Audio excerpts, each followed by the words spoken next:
வணக்கம் friends, welcome to my channel. நாம் plain veg சால்னா செய்வதற்கு கடாயில் 1 ஸ்பூன் எண்ணெய் விட்டு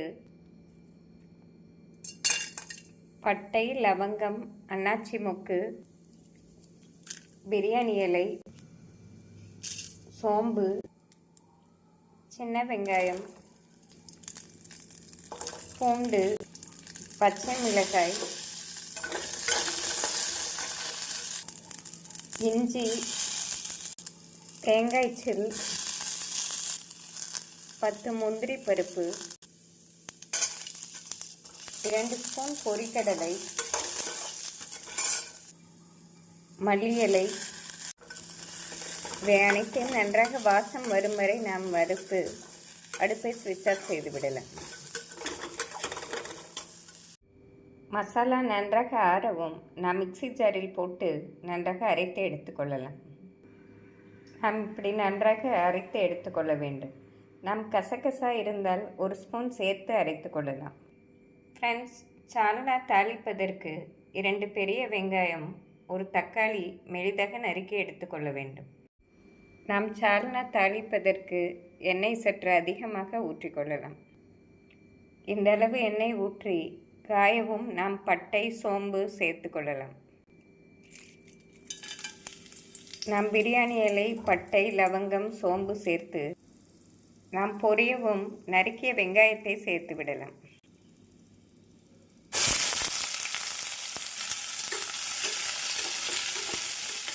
வெங்காயம் போட்டு 1 நிமிடம் வதக்கி நாம் கறிவேப்பிலை சேர்த்து விடலாம்.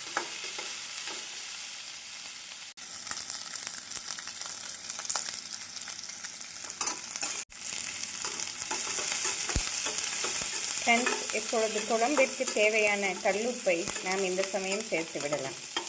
நாம் உப்பு சேர்ப்பதால் வெங்காயம் விரைவாக வதங்கிவிடும்.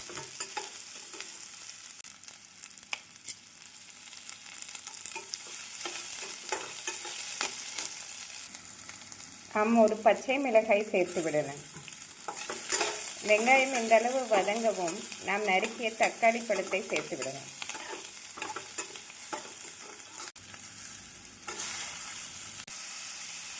நாம் தக்காளியை நன்றாக வதக்க வேண்டும். வெங்காயமும் தக்காளியும் நன்றாக மசியும் வரை நாம் வதக்கிக் கொள்ள வேண்டும். இந்த அளவு வதங்கவும் நாம் அரைத்த மசாலாவை சேர்த்து விடலாம். நாம் மசாலாவை சேர்த்து பின் மிக்ஸி ஜாரில் அலசி அந்த தண்ணீரையும் சேர்த்து விடலாம்.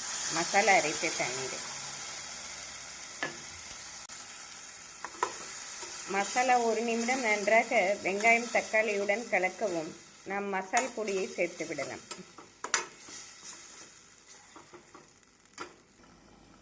ஃப்ரெண்ட்ஸ், நாம் மசால் பொடி போடும்போது தீயை மிதமாக வைத்து கொள்ள வேண்டும். 1 ஸ்பூன் மஞ்சள் பொடி, 1/2 ஸ்பூன் குழம்பு மிளகாய் பொடி, 2 ஸ்பூன் மல்லிப்பொடி,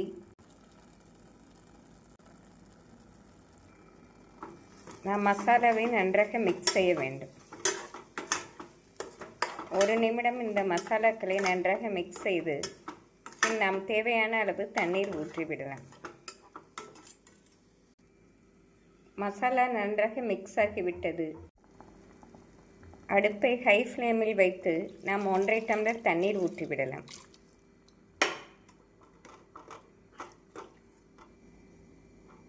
நாம் மசாலா நன்றாக கொதித்து வரவும் உப்பு சரி பார்த்து மிதமான தீயில் மூடி போட்டு 5 நிமிடம் வைத்து விடலாம். ஃப்ரெண்ட்ஸ், மசாலா கொதிக்கும் போதே கமகம வாசம் நன்றாக வரும். நாம் மூடி போட்டு மிதமான தீயில் 5 நிமிடம் வைத்தோம் என்றால் எண்ணெய் பிரிந்து குழம்பு அருமையாக ரெடியாகிவிடும். கமகம வாசனையுடன் சால்னா அருமையாக ரெடியாகிவிட்டது. இப்பொழுது நாம் மல்லி இலை தூவி அடுப்பை ஸ்விட்ச் ஆஃப் செய்து விடலாம். ஃப்ரெண்ட்ஸ், சால்னாவிற்கு இப்படி எண்ணெய் பிரிந்து வந்தால்தான் சுவை அருமையாக இருக்கும்.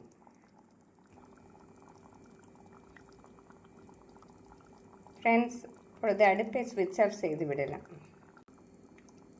நாம் சால்னாவை வேறு ஒரு பாத்திரத்திற்கு மாற்றிவிடலாம். ஃப்ரெண்ட்ஸ், அருமையான பிளெயின் சால்னா ரெடியாகிவிட்டது. இதை நாம் பரோட்டாவுடன் சாப்பிடும்போது மிக அருமையாக இருக்கும். நமக்கு இந்த அளவு தண்ணீர் சேர்த்தாதான் சரியான பதமாக இருக்கும். ஃப்ரெண்ட்ஸ், குழந்தைகளுக்கு இப்படி பரோட்டாவுடன் நாம் சால்னா செய்து கொடுத்தோம் என்றால் மிக அருமையாக இருக்கும். நாம் வீட்டிலே செய்வதால் இது ஹெல்த்தியாகவும் இருக்கும்.